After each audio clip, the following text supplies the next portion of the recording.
Swiftwater Rescue, some of these are mine, and some of these are from people that have taught me. And you're gonna hear me say a lot of this over and over and over the next few days.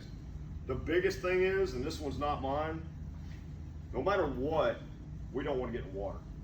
That's the last place we want to be for a whole bunch of reasons. My job is twofold. One, I want to make you comfortable in the water. Two, you're going to learn your limitations. That way when somebody says, hey, can you get from here to there? And you say, nope, that's not me. And that's okay. We don't want to get out there and get ourselves hurt. Never what if it too much. Like, don't overthink it. The guy that taught me this says, don't what if it to death. So a prime example of this, we got called out to a rescue in Burnett County about 8 years ago. We showed up. There's 4 people on top of the car, opposite side of where we were. So about a 100-yard swim from here to there. And so we cussed and discussed and discussed and cussed and this and that. And one of the first responders that had been on scene waiting for us to get there for already quite some time goes, are you guys going to do anything? You've been here for an hour. To us, it felt like 10 minutes. Too much cussing and discussing. Keep it simple, get it done. Okay? That leads to the next thing. Keep it simple, please. I don't like the word stupid. So keep it simple, please. Once I get that copyrighted, everybody owes me a nickel every time I use it. But keep it simple, please. Get it to work with minimal equipment and life is good. You're gonna hear me say this a lot over the next few days. Slow down, stop and think. Slow is smooth, smooth is fast. Don't just blindly jump out there trying to do cool stuff because it's not gonna go the way you plan. This is moving water, it is not on your side. So slow down and think. This is a game of inches, both in terms of the rope we use and our swimming ability. Okay? So game of inches. You're gonna hear me say that a lot over and over and over. Erosion is definitely a factor.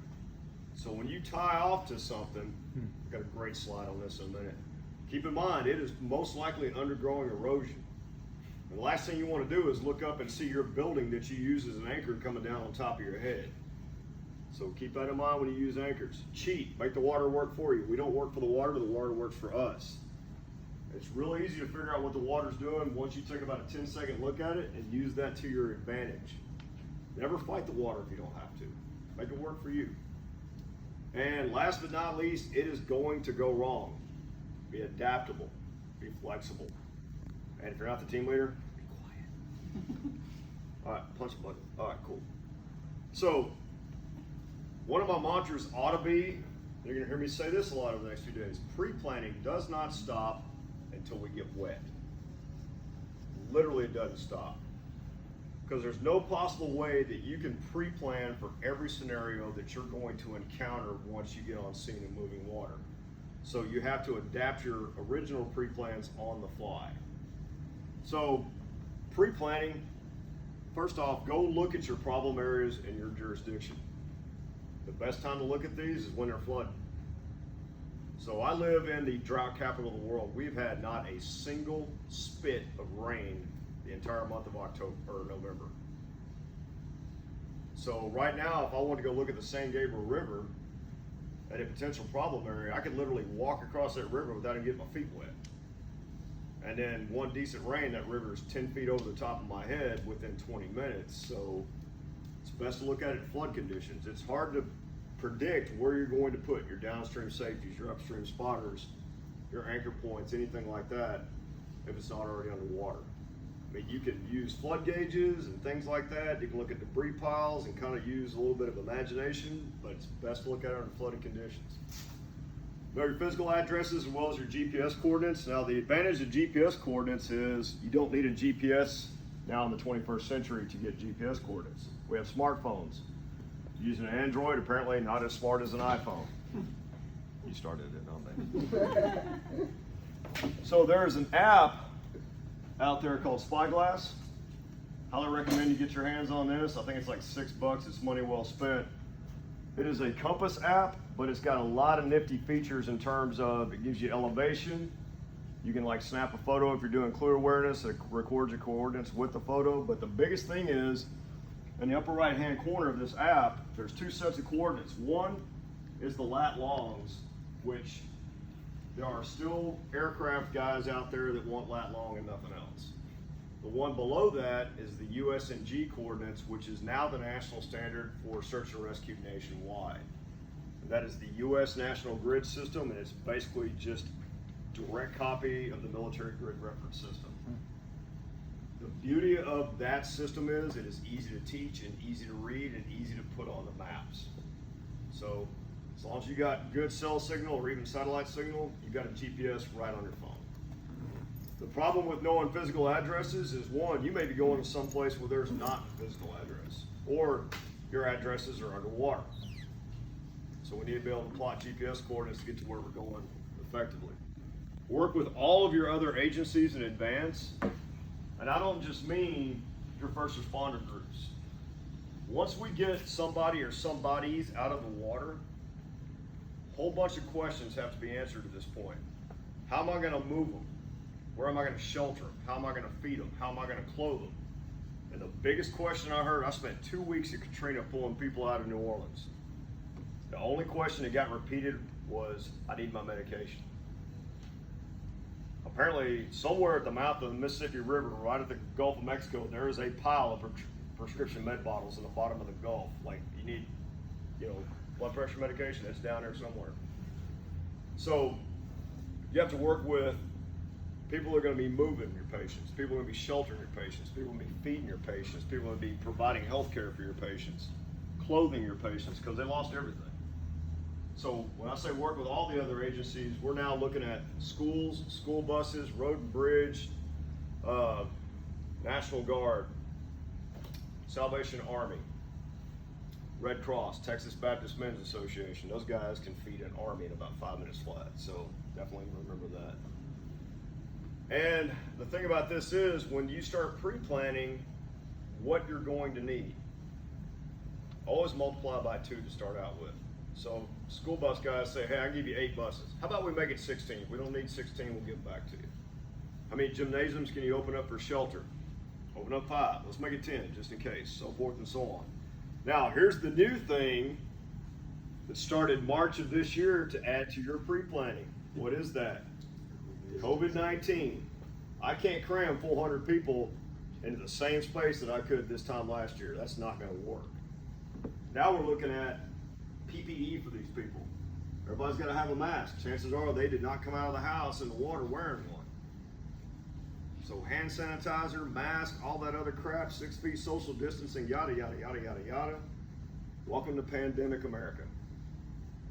Guess what? Busiest hurricane season on record to go with it. Flooding did not take a break. So now we got to plan for 2 things instead of 1. All right, that's me back off my soapbox. I knew we should have got a paramedic teacher class, man. All I want to talk about is mess.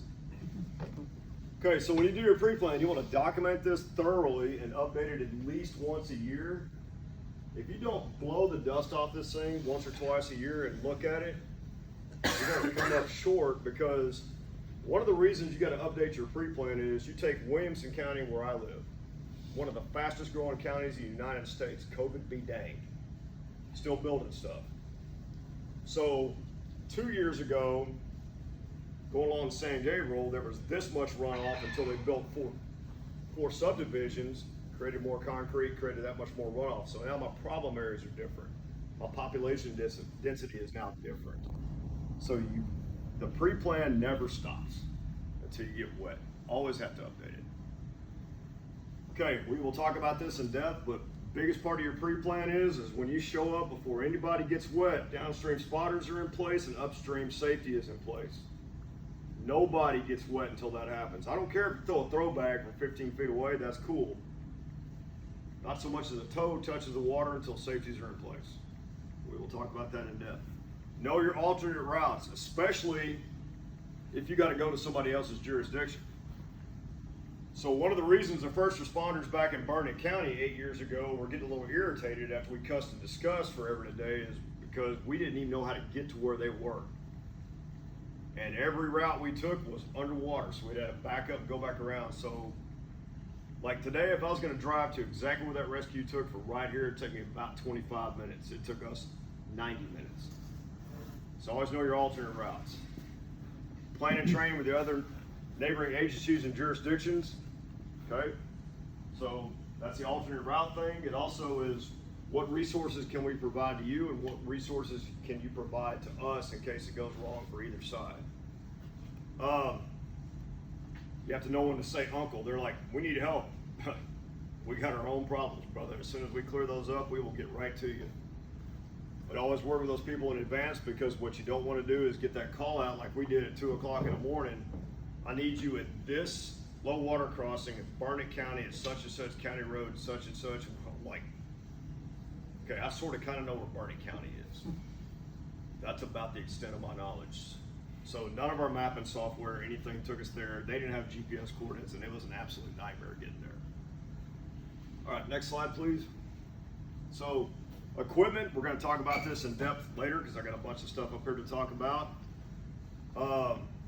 Maps and mapping software, so get with your GIS guys. One, every potential problem area you pre-plan needs to have a map that goes with it, with a lot of criteria that I'm going to touch on later in depth. But one, you want your GIS guys to be able to produce maps on command, but it's a lot better if you already have them. Especially maps that are laminated. That way you can stand out in the rain, your map doesn't disintegrate. And last but not least, who here has been to at least some type of after-action review once in their life in their career? What's the one subject that always comes up that went wrong? Communications. Every time. Never goes right. You're going to hear me talk about this a lot because I'm like, if you send somebody out into the water with no comms plan of how to communicate in a loud environment, a dark environment, it's going to go horrifically wrong for you. So communications is the biggest thing as far as pre-planning, and that's why pre-planning doesn't stop until we get wet. Next slide. Okay, so waterway terminology. So if I'm facing that way is downstream where the numbered pumps are. Okay? Good news is, downstream, downstream. Upstream is upstream. We're going to keep that simple because I graduated from A&M. Not, I'll be totally lost. Now, if I'm facing downstream, my right is river right. My left is river left. As you're facing downstream. If you face upstream, you're going to get it backwards. So downstream, right is right, left is left. Okay, whistle blast. Now, these are the basics. But keep in mind, if I've got to come up with a comms plan using whistle blast, there's going to be variations on this theme that get decided on the fly, on the spot. But the basic ones is one, single whistle blast. Look at me, I'm trying to get your attention to either tell you something or hey, I need help or whatever. Two is upstream. So if I'm on the scene of this rescue, two means look upstream, or your upstream spotter gets two whistle blasts. You've got something coming through your system. Dead cow, dead refrigerator, dead house, dead tree, something like that. They're all dead. And you need to either get your people or your system out of the way or everybody's going to get swept. Okay, three means look downstream. Okay, that lets your downstream safeties know, hey, stop gabbing, put your phones down, pick your throw bags up, you got business coming. If not, they're going to be like, let me call you back. No, I didn't call you back. Yeah, I'm in a lot of trouble here. Call you back. So 3 means look downstream. So the old way of doing this is 3 repeated over and over and over means I need help. Okay? In this type of scenario, everybody's adrenaline pumping and everything else. If I'm going tweet, tweet, tweet, tweet, tweet, tweet, the downstream safety's like, I got it. Somebody's coming. Okay, shut up. Just blow that whistle nonstop until somebody looks your way and then say, hey, I need something. So on that note, let's talk about hand signals. Talk about hand signals a lot over the course of coming days, but first off, if I stick a hand out of the water like this, no, I'm not asking a question. That means I'm in distress, I need help, throw me a rope, come get me, it's gone bad. This means I'm okay / good to go. This means stop. Now when we do short-ended boats tomorrow, there's more hand signals, but those are the 3 basics. So help me, I'm okay, stop. If you've ever trained down in the Bronfels during the summertime, this means stop what you're doing, tubers are coming through, which happens a lot during the summertime in the Bronfels. Like, pretty much you got a guy just down the shore all day long doing this until he gets tired, and then they just rotate him out. So hand signals. Last but not least, 45 degrees to the current vector. So if I'm going straight downstream, I'm going straight downstream. So later today, I'm going to tell you how to position yourself to where instead of going downstream, you're going downstream but being pushed to the side, but that's 45 degrees to that current vector that allows the physics of that to take place. So 45 degrees to the current vector. Great for defensive swim, whether it's you and a victim, and great for attention diagonal. All right, next slide. Okay, so waterway obstacles. Everything on that list is not your friend, but the eddy. Eddies are our friend. So if there's a fixed object, we're gonna use my Starbucks cup. Shameless advertising for Starbucks. So it's a fixed object. So upstream coming this way, it flows around it. So on the downstream side of this object, the water kind of gets pulled back and stops. That's an eddy.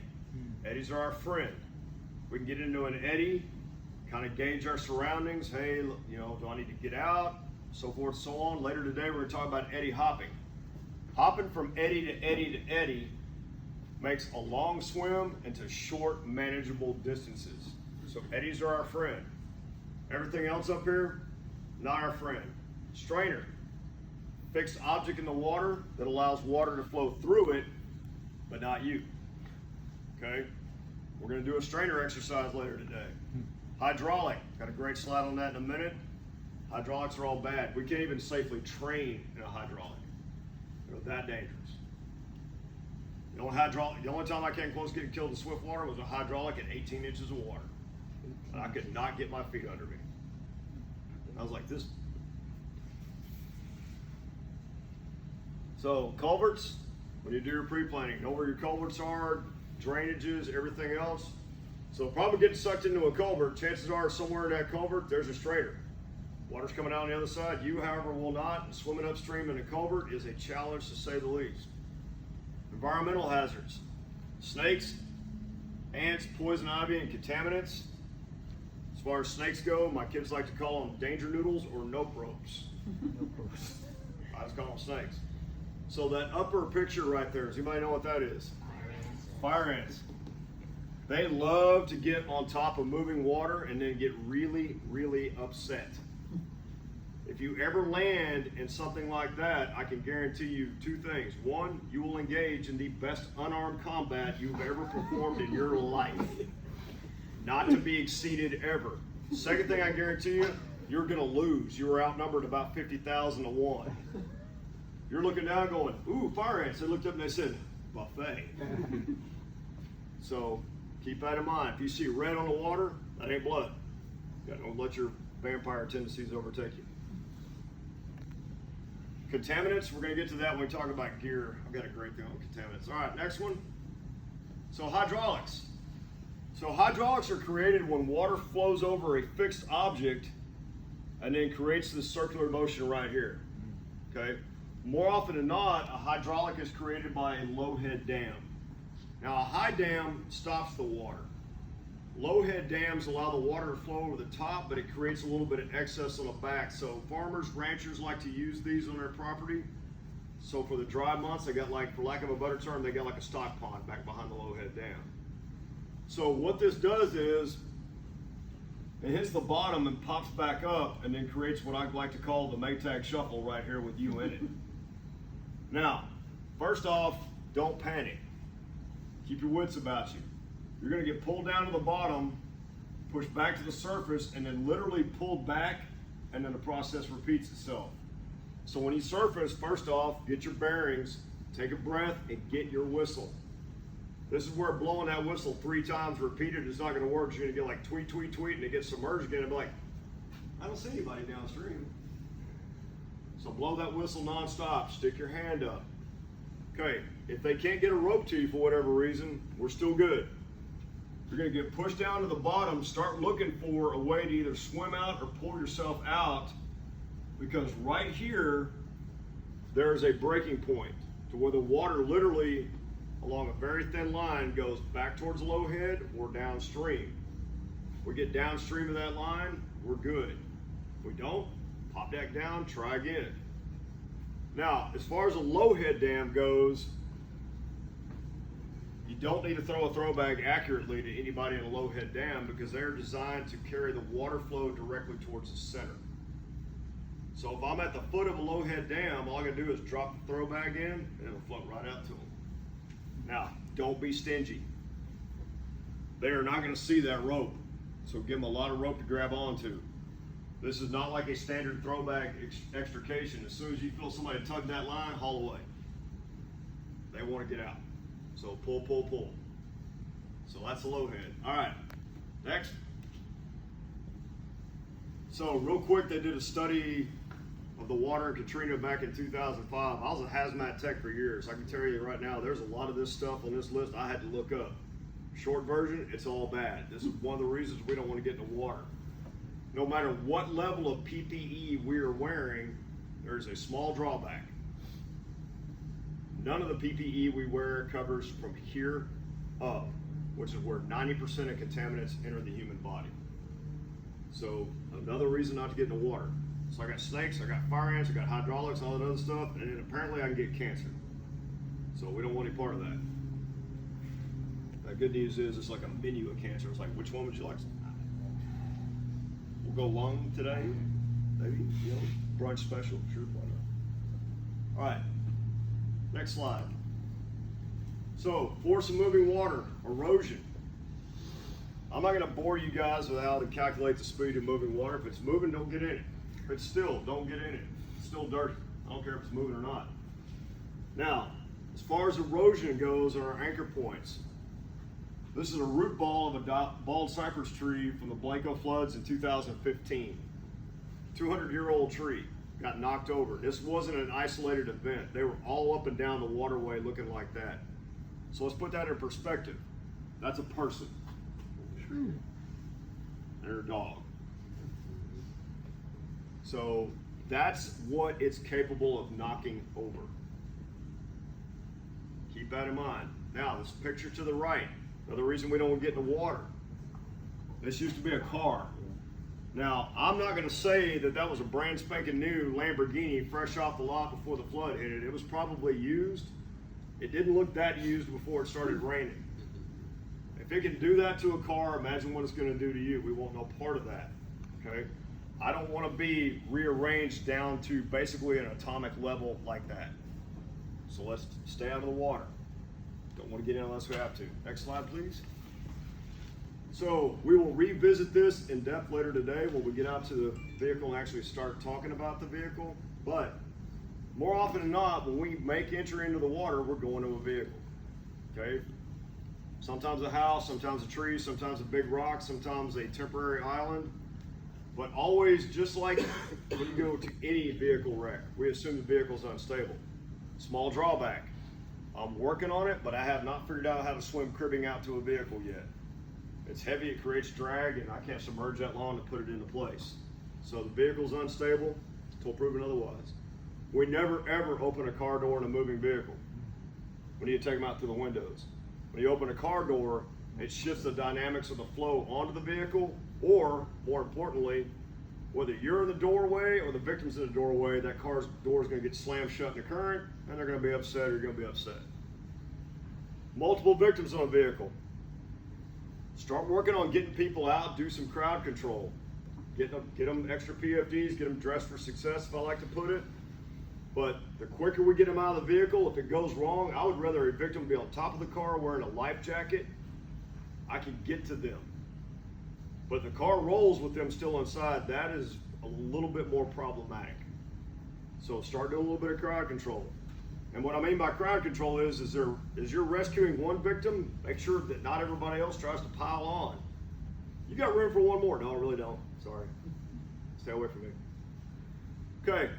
We want to enter the water with the victim off the lowest point as possible. We're going to talk about this later. Use the eddies created by the vehicle to advantage if at all possible. Just keep in mind the eddy is downstream. If that vehicle shifts, that's not your bailout location. You're going to end up wearing a vehicle for a hat. It's not a fashion statement. So, now the bad news for this class, I have to make it challenging. You will not be allowed to use the eddy created by the vehicle. But then you're like, man, that class is boring. I can't believe I paid that kind of money for that. All I did was like sand in still water the entire time. It was dull. All right, so have a window punch and a cutting tool available for glass and safety glass. So if you're my age, all glass broke out pretty much evenly unless it was a front windshield. For you younger types, now the safety glass, damn it, runs down the sides of the vehicle. So I need not just a window punch, I need a cutting tool that's going to take that glass out. And good news is, I've got one for y'all to look at. It's right on your PFD. And then be prepared for the vehicle to shift and have a bailout plan. Okay. Going off to the sides is great. Going off upstream is great. Don't go off downstream because you'll be like, hey, I made it. Oops. Yeah. It's bad enough to wear a Mazda, but a Chevy Tahoe, that's not going to go the way you planned. All right, next slide. Back up a little bit. So Incident Command Rescue Squad.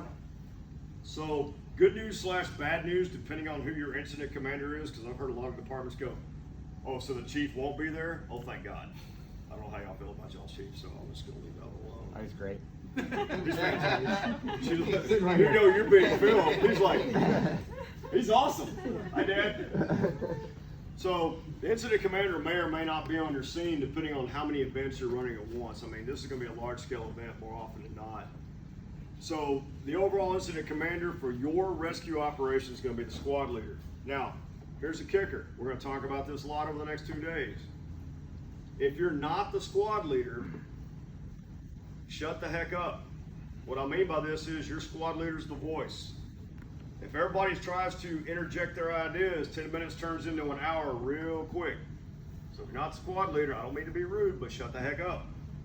Unless your squad leader's like, we're going to rappel from Mount Everest down into the water. Hey, just real quick, just logistically, maybe talk to you over here for a second. That's a bit ambitious.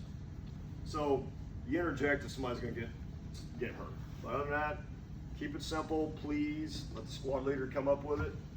So upstream spotters, downstream safeties. Nobody gets wet until these are in place. I'm going to tell you later why you want at least 2. Rescue swimmer. Okay, this is why we take classes like this, to teach you your limitations. Because if you don't know your limitations before you actually start to be a rescue swimmer, you end up getting hurt. But always you want to put your best swimmer in the water, right? Makes sense.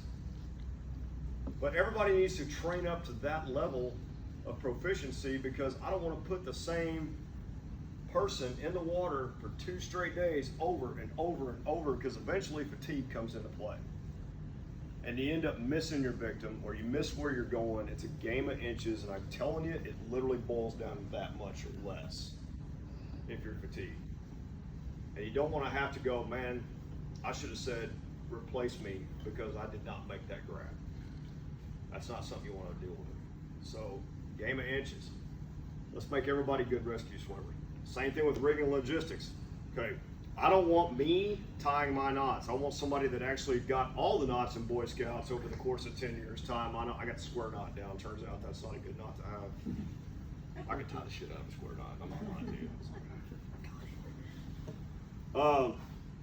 But again, if you got the same person tying your knots, rigging your systems for 2 straight days, and they're getting tired, they're going to slip just like anybody else. I mean, it's human nature. So everybody train up to that level. So let's all be equally good at what we're doing. All right, next one.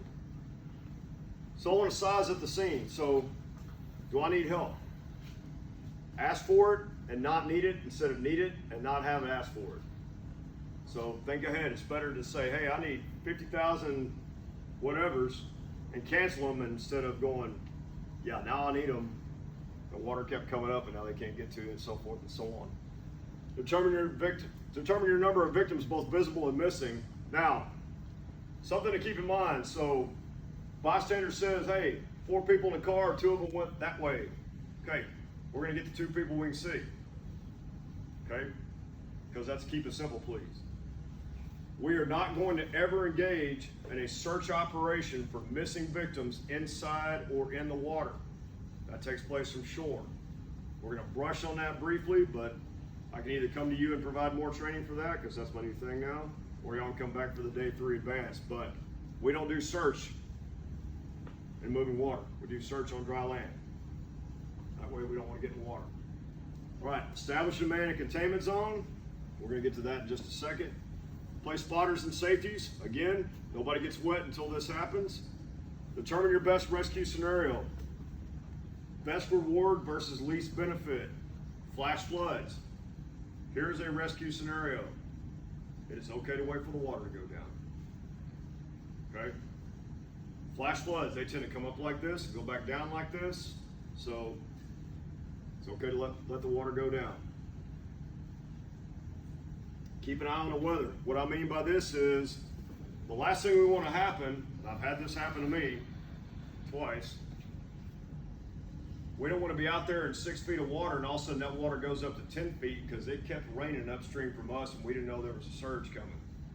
So make sure somebody somewhere is watching the water and the weather and letting you know, hey, how much longer do you have?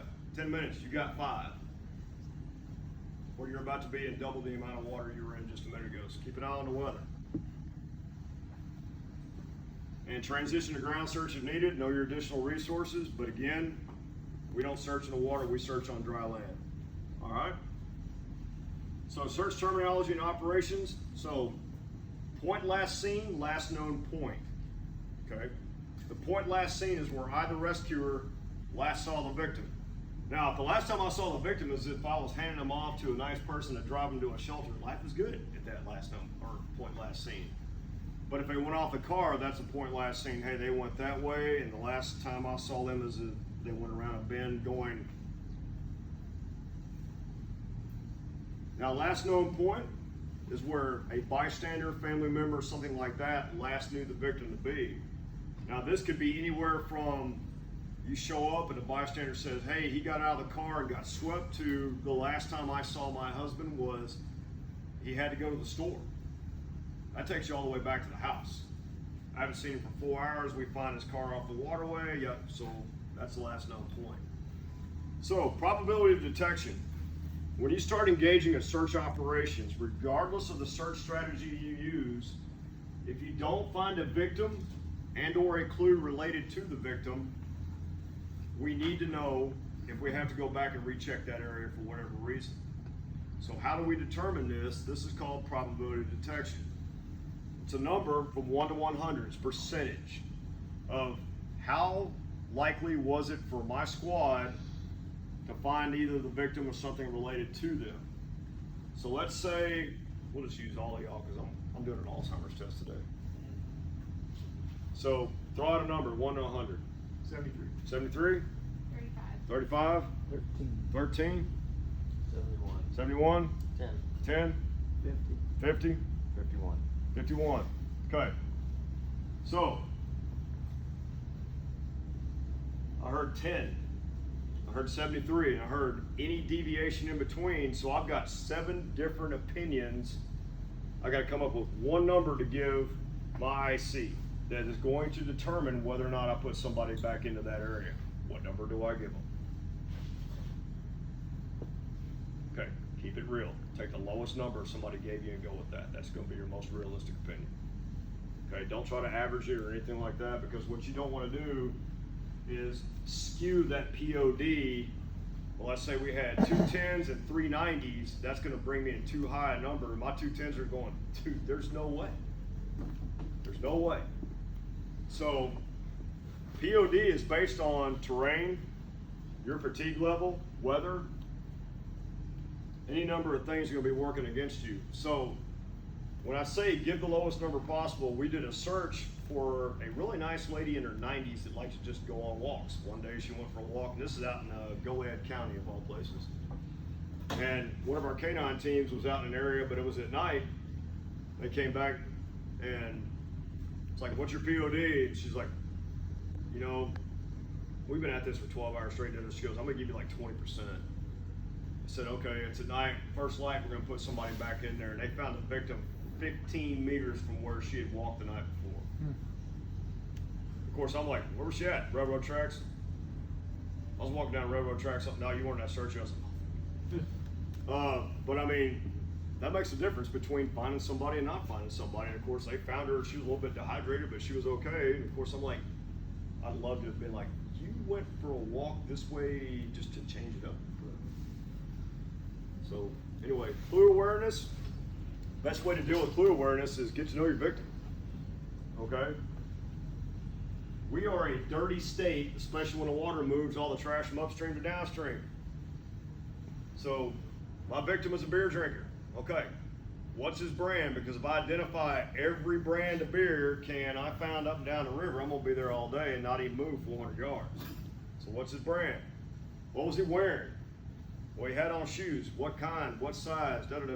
T-shirt, everything. Get to know him. What do they have in the car with them? Stuff gets knocked out of the car. I want to know everything there is to know about the clothes they were wearing. Because moving water tends to remove clothes from people. It won't happen here, I promise you. Don't get upset. So get to know your victim, and that's where the witness and family interview comes into place. Additional training. So once you get out of training for Swiftwater Rescue, you're kind of at the tip of the iceberg for a large-scale flood event, no matter what you do. So first off, ICS. Now, most of us have had at least the 100, 200, 700, and 800, the online courses that are for insomniacs who don't respond to strong drugs. Those that are laughing have taken those courses. The other ones are there. They're making you retake them all. Twice.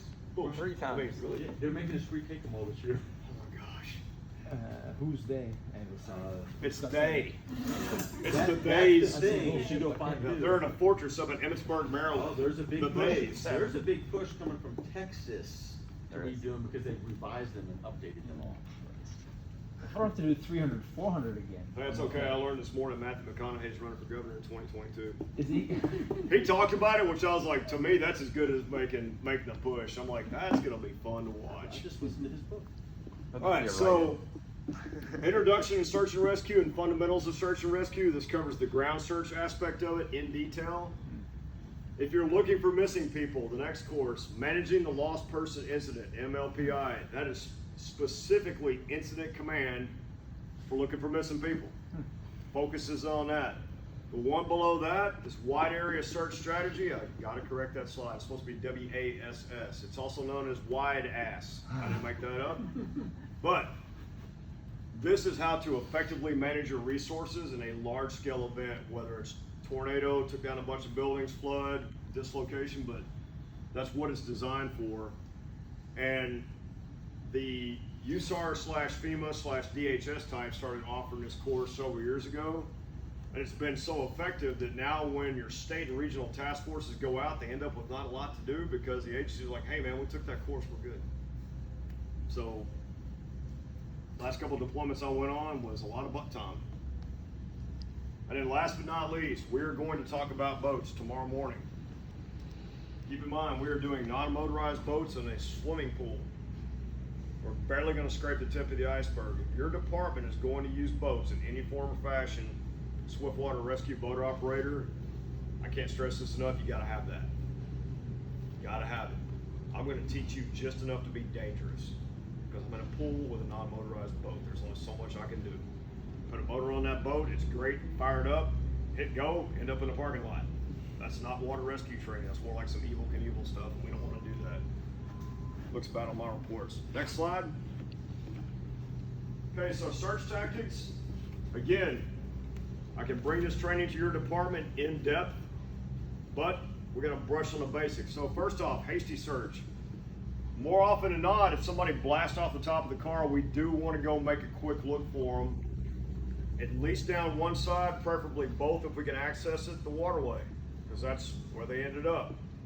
This is a 2-person minimum, but you don't need to put like 50, 60 people in the field. We're looking down the waterway, okay? So containment, choke point, track trap, and grid, we're gonna get to on the next slide. The last one, this is not a me phrase, this is actually in the book, it's called the bastard search. The reason it's called that is your victim got out of the water and went home. Didn't tell nobody he went home because he didn't know half the free world was out looking for him. Happens a lot. It does. Yeah. So we figure out 3 days later, the wife calls, oh, I forgot to tell you guys, he's at home, and he referred to that person as you little bastard. So that's how the bastard search came into play. All right, so for the next one. Thank you. So if you can actually see this map without glasses, your eyesight's better than me, but I had to make it big. So go back to pre-planning. We talked about creating maps for all of our problem areas. This is one of the big advantages of doing that. So when you create a map for an area you're pre-planning, I'm looking at this low water crossing right here. So you'll notice that the majority of my map is downstream of that, because if your victim went upstream, chances are they didn't need your help in the first place. Well, they can walk on water or whatever. They pulled a jet ski out of the trunk of their car and took off. So when you do your map pre-planning, you want to look downstream. Now, when you create your maps, you want the following criteria on your maps. First off, these numbers down the sides, those are your USNG coordinates. Got to have that. That makes finding places on a map really, really ridiculously simple. I prefer a satellite live picture overlay over anything else. Also, these little black lines with the numbers in yellow, those are topographical lines. They let you determine what elevation changes are. They also let you look at, now I can identify that this is going to be a natural creek bed going uphill right here, there. And what natural creek beds do is they provide directions of travel that don't involve busting brush, okay? The other thing you want on this is you want to be able to clearly identify roads, fence lines, trails, power line clearings, anything like that, because all of these allow for two things. One, path of least resistance is the way anybody's going to go. If you've ever walked through a cedar break in Central Texas a day in your life, you're going to understand real quick that's not the path of least resistance. It's scratchy and it's full of allergies. Now, if you can sneeze well enough, you can start blowing trees out of your way. I haven't been able to pull that off yet, but so we want to identify our path of least resistance. The other thing is when you start looking at fence lines, trails, roads, downstreams, especially downstream bridges, that allows us to start establishing a containment zone. Okay, we want to lock down this real estate downstream of this area as effectively as we can once we know we've got somebody missing. Okay, so that's a containment search aspect of it. Now the choke point search tactic is we start looking at these paths of least resistance coming out of our containment zone.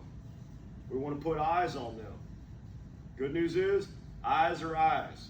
Don't waste a rescuer. If you got somebody who wants to help out, hey man, stand here next to this trailhead, call me if anybody happens to come by. Okay, cool. So, choke point, last but not least, track trap. This is what I like about Swiftwater Rescue. Rain creates mud. Mud makes great tracks. And all I need is 3 tracks in a row, and now I've got a direction of travel. If I've got a really good job of interviewing my witnesses or family members, if I've got a size 12 coming through that and I'm looking for a size 8, I know that's not my person. If they're going backwards like this, they're moonwalking. That's definitely not their person. They're too calm about stuff. So track traps. Good news is, clear one off. Don't need, if you run out of people to put on your choke points, you don't have to man a track trap. Just go back periodically, check it. Okay, so that's where your maps come in handy, is going to those search tactics. Last but not least, you see the grids. Okay, as far as grids go, dealer's choice. This is a 100-meter grid square. So when you start going out and really looking, like now you're walking like X number of spaces apart in a line, you're looking low, looking slow, looking up, looking down. We're probably in a recovery, not a rescue at this point, but that's the grid search. Okay, this is where your POD comes in handy, because if I'm searching this grid here, there's a pretty good chance that everybody's going to agree we had an 80% chance of detection. Then you take this grid, okay? That's when you'd be like, yeah, I'm gonna say 10 because we did that at night. It's still pouring down rain and I ain't slept since July. So probably want to go back and check that because I couldn't see my hand in front of my face for a number of reasons. So that's where your POD starts coming in handy. Next slide, please. Okay, incident termination. Good news is, that slide. So for all of y'all that are taking the ICS courses, or God forbid you have to retake your ICS courses, and my condolences. One of the reasons I got out of the fire service. Now the good news is, with ICS classes, you get really familiar with all the different ICS forms. For those of y'all that have done this for a while, you know there's an ICS form for everything. I gotta go to the bathroom. Fill out your 296. That's actually not a thing, but really there's one for everything except maybe that. The reason it is so important to fill out your ICS form is documentation is key for 1, pass on, 2, getting stuff replaced, 3, updating your pre-plan. Almost forgot that one there. So let's talk about the first one, transfer of command. I've been at this for 2 or 3 days. This nice gentleman here is relieving me. He's been at home, sleeping, having a good time. He's relieving me. He's hot to trot, okay? So I start mumbling through a pass on and he's hot to trot. He's like, man, I got it. Ready to go, boom. And I go home and I turn my phone off. And I take a 6-pack of beer into the shower because I ain't leaving the shower to get a fresh beer. Just take a cooler there if you got to, but turn the phone off, go to sleep. So he's like, well, wait a minute, I got a few questions. Well, let me look at the ICS forms he handed me. Well, okay, they were not well done. So now he cannot effectively continue the operation because of bad pass on and even worse documentation. So when you do your ICS forms, document everything thoroughly and legibly. It's okay to get away from cursive and start to print. Thank God they don't teach that at school anymore. It was a waste. Okay, so another reason documentation comes in handy. I want to replace things I've lost. Throw bags, boats, paddles, carabiners, whatever. Now, with a major incident, you're looking at a state and or federal disaster declaration here in the U.S. Great news is they will give you money if you can provide the correct documentation. So I can't just walk up to the representative from the state of the Fed and be like, all right, look, I need 10 new throw bags, 2 new boats, 25 different paddles, 35 different carabiners, and an espresso machine. Don't ask about that last one. Great, show me your documentation. I don't have any. Sorry about your bad luck. Don't cut you a check dadgum there on the spot if you got your documentation. The second thing is personnel. So you take a Harvey type event, every department that was involved in that incident that took place over the course of like 10 days, if not more, took their overtime budget and flushed it because all hands were on deck at that point, okay? I've got to be able to reimburse those hours so my people can keep going on vacation, taking sick days and everything else. But if you don't have the documentation to support who worked how many hours for how many days for how many long, you don't get any of that money back, which means ain't no Christmas break. Nobody wants to go to Thanksgiving anyway, so there's that. But you got to document all this so you can get rehab. Take care of your people, okay? There's 2 ways of looking at an event like this. First off is the obvious, is the bad stuff you might see, okay? There's a flip side to that, and I was the victim of this. It's the good part, okay? So I went to Katrina for 2 weeks. I liked it down there a lot. We had a mission, life was good. I had everything I needed. It was real simple. Get up, go rescue people, come back, go back to sleep, eat dinner, go back rescue. It was great. So then boom, we went home. 8-hour bus ride, got off the bus. I mean, I stank to high heaven, walked into Starbucks because I got my priorities, and then I went home. And we were given 3 full days off before we were told to go back to our regular job, but they were paid days off, so that was kind of cool. So anyway, my boss calls me after I'd been home for like a day and a half. He goes, hey, how are things going? I said, man, they're going fine. He goes, why don't you go see the crisis counselor? Why? Your wife called. You've been staring at the wall for 36 hours straight. And it was that transition back to normalcy. It's going from doing really cool stuff to back to, you know, toe pain for the last 18 years, whatever, that sort of thing. It's going back to normal. My record is my leg's been hurting for 7 years, 2 o'clock in the morning. To which my response was, so today's the day, huh? It's amazing how often I use that line. All right, so take care of your people. Watch out for stuff. And I'm gonna tell you, we lost one of our people this year because we did not see that coming. I don't want to see any other department go through that. That's a rough time. All right, so let's talk about how to improve on our pre-plans. First off, hot wash. You guys are a rescue squad. You just got out of the water, you got about 10 minutes to get your gear off, throw it back in the truck, go on to the next thing. We have that real quick cuss and discuss what did and did not work. That's a hot wash, okay? Make sure somebody's taking some notes on this because we want to add that to training, pre-planning, everything, yada, yada, yada, blah, blah, blah. This is where those write in the rain notebooks come in real handy. Then the after-action review. So take all of those agencies we talked about at the first of the lecture, like slide number 2, I believe. Bring them all back together, but hey, don't do that the day after the event terminates. Give everybody, I'd say, a couple of weeks. Go home, be with your family, be with your kids, watch the Aggies play if that's your thing. Of course, 2 games in a row now have been postponed. College football championship will be decided sometime next April, at the rate we're going. But bring everybody together, not just the emergency response people, but the schools, school buses, Salvation Army, everybody, and talk about what did and did not work. And the reason you want to wait is let everybody think about it, cool off about being pissed off, come up with additional ideas, write it all down, bring it all to the table, and everybody at that table's got a voice. Now, that being said, there's one subject when you start working on your agenda for this, just put it at the top, get it out of the way. What is that?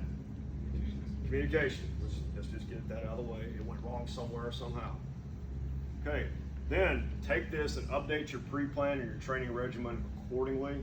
Don't wait till it floods to blow the dust off of this. This is an evolving process. Any questions? All right, let's take a 10-minute break.